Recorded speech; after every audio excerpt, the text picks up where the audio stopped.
Leo Maxwell, a clockmaker, lived in a world measured by seconds. Time seemed to stop when Eleanor left. The vibrant hum of his life faded, leaving a deafening hush in his heart. Decades, Leo and Eleanor were a symphony. He was the steady beat grounding her. She was the melody, filling their days with color and joy.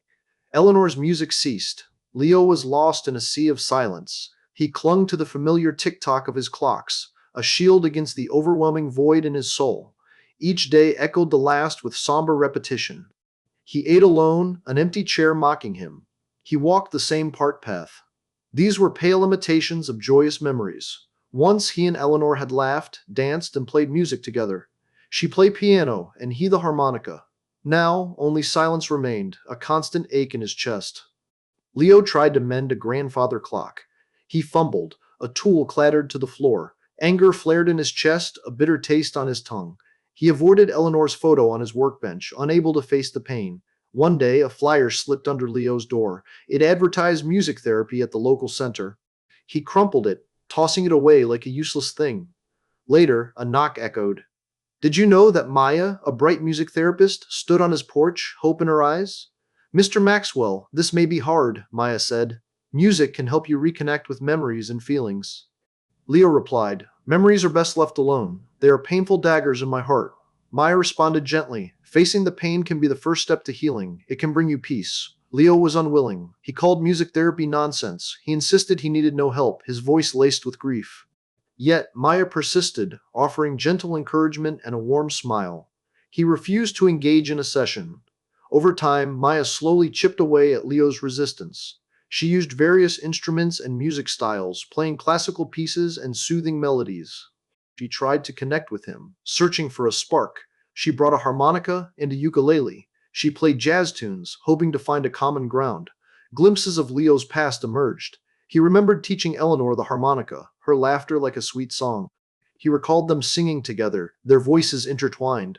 These memories warmed him, a flicker of joy in the darkness. Leo started to take part in the music sessions. He picked up his harmonica, hesitant at first, his fingers trembling. He began to play, a mournful tune filling the room.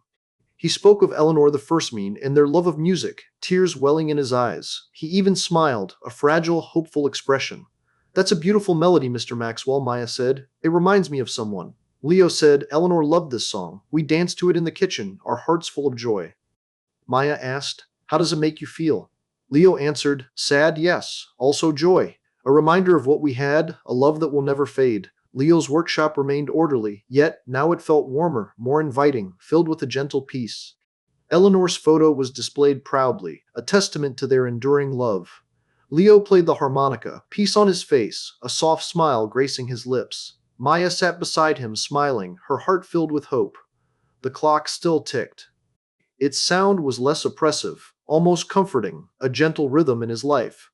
Leo started teaching a child how to fix a clock, passing on his knowledge and passion. The silence had not vanished. It was no longer a void. It was filled with echoes of Eleanor's laughter, a comforting presence. It held the warmth of memories shared, a treasure to cherish. It offered the promise of new melodies to come, a future filled with hope. Leo had learned to listen. He listened not just to the world, but to his own heart, finally open to love again. In that listening, he found a new rhythm. He found a new harmony. He discovered a symphony of second chances, a new chapter in his life. Weeks turned into months. The music therapy continued, a gentle tide washing over the rocky shores of Leo's grief. He found himself looking forward to Maya's visits, not just for the music, but for her quiet understanding. He started to play more complex pieces on the harmonica, songs that spoke of longing and love, of loss and remembrance. He even attempted to teach Maya a few simple tunes. Her laughter was, one afternoon, Maya brought sheet music for a duet, a waltz Eleanor used to love. The sight of the familiar notes sent a sharp pang through Leo's heart. He hesitated, his fingers hovering over the harmonica. I don't know, Maya, his voice barely a whisper. It might be too much. Maya placed a reassuring hand on his arm. We can stop whenever you want, Mr. Maxwell. I think Eleanor would want you to play it. He took a deep breath and nodded, the familiar ache in his chest warring with a newfound desire to honor Eleanor's memory. They began to play, Maya on the ukulele, Leo on the harmonica. At first, his playing was shaky, filled with missed notes and hesitations. As they progressed, the music began to flow, their instruments weaving together in a delicate dance. Leo closed his eyes, imagining Eleanor twirling in the kitchen, her laughter filling the air. The memories were bittersweet, a mix of joy and sorrow, but they were real, tangible, and he clung to them. When the song ended, a heavy silence hung in the air. Leo opened his eyes, tears streaming down his face. "Thank you, Maya," he choked out. That meant. One day, while cleaning out the attic, Leo stumbled upon a box filled with Eleanor's belongings. He hadn't been up there since she passed, the thought of facing her too painful to bear. Dust motes danced in the single ray of sunlight that pierced the gloom. Hesitantly, he opened the box. Inside, he found old photographs, letters, and trinkets. He found her favorite shawl, still smelling faintly of her perfume. He found her piano sheet music. A wave of grief washed over him, threatening to pull him under. He sank to the floor, surrounded by the remnants of a life that was no more. He picked up a photograph of Eleanor, her eyes sparkling with mischief, her smile radiant. "Oh, Eleanor," he whispered, his voice breaking, "I miss you so much." Suddenly, anger flared within him, a burning rage directed at fate, at life, at himself. Why had she been taken from him? Why had he been left alone? He clutched the photograph, his knuckles white. "It's not fair," he shouted, his voice echoing in the empty attic. "It's just not fair." He threw the photograph against the wall, the glass shattering into a million pieces. He buried his face in his hands and sobbed, a raw, primal sound that tore through the silence. He cried for Eleanor, for himself, for the life they had lost. He cried until he had no tears left. Exhausted and emotionally drained, Leo looked around the attic. The scattered photographs, the overflowing box, the dust and the silence were a metaphor of his life. He sat there for a long time, grappling with his grief and anger. Amidst the pain, a flicker of resolve began to emerge. He couldn't change the past, but he could choose how to live in the present. He could choose to honor Eleanor's memory by embracing life, by finding joy in the world, by sharing his love with others. Leo began to incorporate Eleanor's music into his daily life. He played her favorite songs on the harmonica, not just in remembrance, but in celebration. He started to fix the old piano in the living room. Slowly, methodically, he restored it to its former glory. He even started taking piano lessons from Maya, his fingers stiff and clumsy at first, but gradually gaining confidence. One evening, Leo invited Maya to dinner. He cooked Eleanor's favorite meal, lasagna, and set the table with her best china.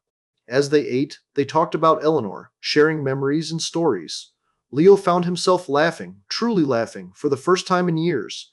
After dinner, they sat at the piano, Leo playing a simple melody, Maya accompanying him on the harmonica. Their music filled the room, a blend of old and new, of sadness and joy. It was a new harmony, a new chapter in Leo's life. As the music faded, Leo turned to Maya, his eyes filled with gratitude. "Thank you, Maya," he said, "everything. You helped me find my way back to the music and back to life." Maya smiled, her eyes sparkling. "You did it yourself, Mr. Maxwell," she said softly. "I just helped you listen." Leo looked around the room, at the photographs of Eleanor, at the restored piano, at the clock ticking steadily on the wall. He was still grieving, but the pain was no longer all-consuming. It was a part of him, woven into the tapestry of his life, but it didn't define him. He had learned to live with the silence, to find beauty in the echoes, and to embrace the possibility of new melodies to come. He was ready to listen, to learn, and to love again. If you enjoyed Leo's journey, please subscribe to see more stories like this one. We would love to have you join our community. What did you think about Leo's experience? Do you have any questions about the story? Let us know in the comments below. What helps you find harmony in moments of silence? Share your thoughts with us.